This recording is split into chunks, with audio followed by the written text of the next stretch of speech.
Shalom wanita yang dikasih Tuhan, selamat sore. Selamat bertemu kembali di dalam kasih Tuhan. Meskipun saat ini ibadah wanita disatukan dengan ibadah doa hari Senin, tapi hari Selasa kita akan tetap mendengarkan renungan firman Tuhan secara khusus bagi kita para wanita. Pada sore hari ini saya akan berikan satu tema, ketekunan menghasilkan buah atau membuahkan hasil. Kita buka dalam Lukas pasal 18. Lukas pasal 18 ayat 1 sampai dengan 8. Demikian bunyi firman Tuhan. Perumpamaan tentang hakim yang tak benar. Yesus mengatakan suatu perumpamaan kepada mereka untuk menegaskan bahwa mereka harus selalu berdoa dengan tidak jemu-jemu. Katanya, dalam sebuah kota ada seorang hakim yang tidak takut akan Allah dan tidak menghormati seorang pun. Dan di kota itu ada seorang janda yang selalu datang kepada hakim itu dan berkata, "Belalah hakku terhadap lawanku." Beberapa waktu lamanya hakim itu menolak, tetapi kemudian ia berkata dalam hatinya, "Walaupun aku tidak takut akan Allah dan tidak menghormati seorang pun, namun karena janda ini menyusahkan aku, baiklah aku membenarkan dia, supaya jangan terus saja ia datang dan akhirnya menyerang aku." Kata Tuhan, "Camkanlah apa yang dikatakan hakim yang zalim itu. Tidakkah Allah akan membenarkan orang-orang pilihannya yang siang malam berseru kepadanya? Dan adakah ia mengulur-ulur waktu sebelum menolong mereka? Aku berkata kepadamu, ia akan segera membenarkan mereka. Akan tetapi jika anak manusia itu datang, adakah ia mendapati iman di bumi?" Amin. Wanita dikasih Tuhan, ketekunan adalah salah satu sifat dari orang yang ingin sukses, yang ingin berhasil. Karena dengan ketekunan, orang itu akan jauh dari sikap putus asa. Dia tidak mudah putus asa.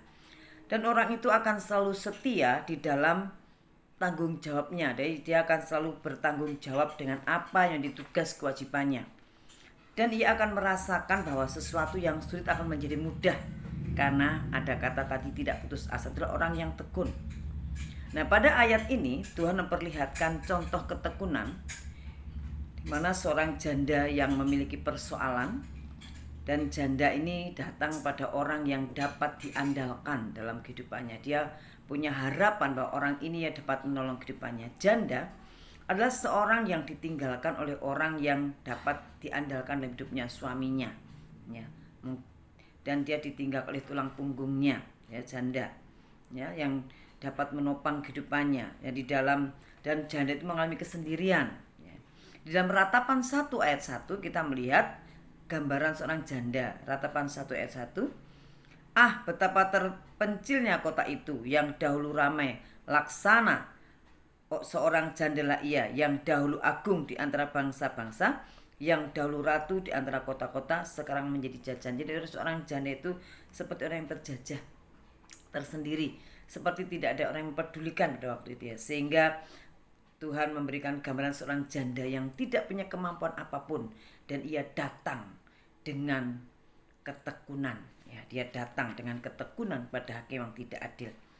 Kita melihat bagaimanakah sikap seorang janda ini dalam perumpamaan ini. Yang pertama, janda ini tidak mudah putus asa di dalam mengajukan permohonannya kepada hakim itu. Jadi pribadi yang tidak mudah putus asa terus memohon, terus berdoa, meskipun ia mengalami penolakan, mengalami pembiaran, tidak dianggap, dia tidak pernah putus asa. Dia terus menerus, dia tekun berseru datang kepada hakim itu.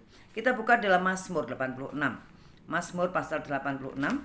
Kita akan baca ayat 1 sampai dengan ayat yang ke-7.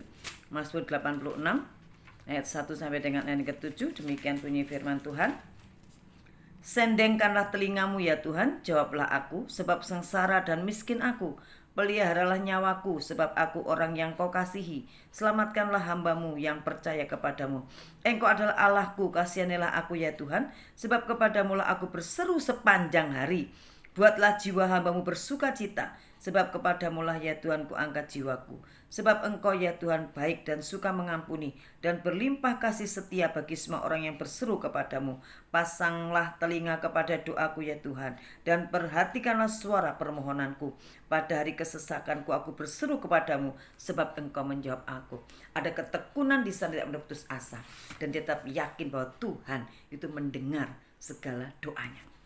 Ini janda dalam kesesakan, dia terus berseru. Yang kedua, janda itu tidak putus asa dalam menantikan jawaban permohonannya. Jadi dia terus menanti jawaban apa jadi pergumulannya, jawaban doanya, jawaban permohonannya itu. Ya. Sifat yang tidak putus asa, atau sifat tekun yang tidak putus asa itu akan membangkitkan iman yang mendalam. Iman yang mendalam, ya. Yakobus, kita buka Yakobus. Yakobus pasal yang ke-1. Yakobus pasal yang ke-1. Kita akan buka Yakobus pasal 1 ayat yang kedua sampai dengan keempat. Saudara-saudaraku, anggaplah sebagai suatu kebahagiaan apabila kamu jatuh ke dalam berbagai-bagai pencobaan. Sebab kamu tahu bahwa ujian terhadap imanmu itu menghasilkan ketekunan, dan biarkanlah ketekunan itu memperoleh buah yang matang, supaya kamu menjadi sempurna dan utuh dan tak kekurangan suatu apapun. Jadi ketekunan itu menghasilkan iman yang mendalam, yang akan dia tetap berbahagia. Tadi dikatakan di Mazmur, bersukacita, bangkitkan sukacita, karena dia percaya, karena dia tidak putus asa. Yang kedua, orang yang tidak mudah berputus asa menjadikan dia orang yang sabar, seperti seorang petani yang sabar dalam tanggung jawabnya. Sabar, karena orang yang sabar adalah orang yang sanggup menanggung segala sesuatu. Dalam 1 Korintus 13 ayat 7, orang yang sabar itu sanggup menahan segala sesuatu, bahkan penderitaan, bahkan segala yang hinaan apapun, dia tetap sanggup. Dan pada akhirnya ia mendapatkan haknya, mendapatkan jawaban dari permohonannya. Dalam ayat yang kelima yang dikatakan dalam Lukas tadi, ayat yang kelima, bahwa hakim itu nggak mau terganggu terus, grisenen telinganya, sehingga dia harus menolong perempuan ini sehingga dia berhenti. Itulah kasihnya Tuhan. Wanita yang dikasihi Tuhan, sikap janda dan sikap hakim itu. Sikap janda, kita lihat, perhatikan Lukas tadi, 18. Ketika kita lihat dari kesimpulan sikap janda dan hakim itu, bahwa ketika kita melakukan kewajiban tanggung jawab kita dengan tekun, setia, dan tetap bersemangat, Tuhan pasti akan menolong kita. Ada kekuatan yang luar biasa ketika kita tekun, setia, ya, tetap semangat, dan menolong kita. Tuhan pasti akan menolong kita. Lakukan semuanya dengan ketekunan, dengan tanggung jawab dan semangat. Yang kedua, ketika kita melakukan kewajiban dan tanggung jawab kita dengan tekun, setia, dan bersemangat, semua menjadi ringan karena ada kesabaran di dalam kehidupan kita. Kalau yang tadi, yang pertama, ketika kita melakukan kewajiban tanggung jawab kita dengan tekun, setia, dan tetap semangat, dan menolong kita, kan ada iman, ada pengharapan yang muncul dalam hidup kita. Yang kedua adalah semua terasa ringan, enteng, meskipun berat terasa enteng. Karena apa? Karena kita menjadi orang yang sabar, karena buah ketekunan yang tidak putus asa. Dan orang yang ingin sukses dalam segala pergumulan hidupnya adalah orang yang tetap melakukan tanggung jawabnya dengan ketekunan dan tidak mudah putus asa. Kalau saudara dan saya ingin sukses dalam pergumulan kita saat-saat ini, mari kita terus berdoa, terus berseru sepanjang hari, terus semangat, tidak putus asa, terus sabar, bangkitkan iman, karena ada tidak putus asa, karena ada satu tidak putus asa dan tekun. Dan dari pihak Tuhan, Tuhan akan melihat hati kita, melihat kesungguhan kita, dan melihat kekuatan kita untuk berseru pada Tuhan, dan melihat kepasrahan kita kepadanya. Maka Tuhan akan bertindak, Tuhan akan menolong kita. 2 Korintus 2, 2 Korintus pasal 2, 2 Korintus pasal yang kedua, ayat yang kedua. 2 Korintus, ya, 2 Korintus pasal yang kedua, 2 Korintus pasal yang ke-6, 2 Korintus pasal yang ke-6 ayat yang kedua. Sebab Allah berfirman, pada waktu aku berkenan, aku akan mendengarkan engkau, dan pada hari aku menyelamatkan, aku akan menolong engkau.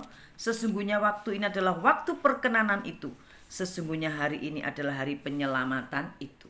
Jadi hari ini adalah hari penyelamatan Tuhan, karena Tuhan berkenan pada kita sepanjang hari, sepanjang kita mau berseru pada Tuhan, sepanjang kita mau berserah pada Tuhan, sepanjang kita mau dengan semangat kita berseru, berdoa, menyerahkan segala sesuatunya, maka Tuhan akan menolong kita.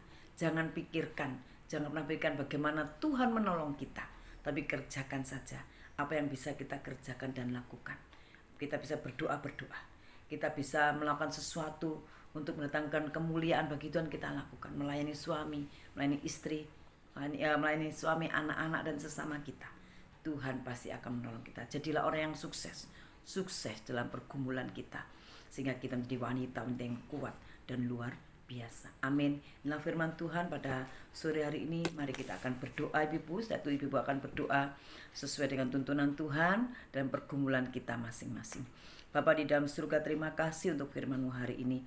Jadikanlah kami wanita yang tekun, karena ketekunan itu akan membuat kami menjadi orang yang tidak mudah putus asa, membuat kami menjadi orang yang bertanggung jawab, tetap bertanggung jawab atas kewajiban yang harus kami lakukan, dan kami akan merasakan keringanan dalam pergumulan kami, karena Engkau bersama kami, karena Engkau menolong kami, karena kuasa Roh Kudus dan firman-Mu membantu kami, menopang kehidupan kami. Terima kasih Tuhan, tolonglah kebenaran firman-Mu hari ini membuat kami menjadi orang-orang yang sukses, berhasil dalam pergumulan kami, karena kami percaya dan tahu benar bahwa Engkau lah yang menjawab setiap pergumulan kami, dan Engkau memberikan kami kemenangan dan kemenangan. Di dalam nama Yesus bersyukur, haleluya, amin. Selamat sore, Tuhan Yesus memberkati kita semuanya.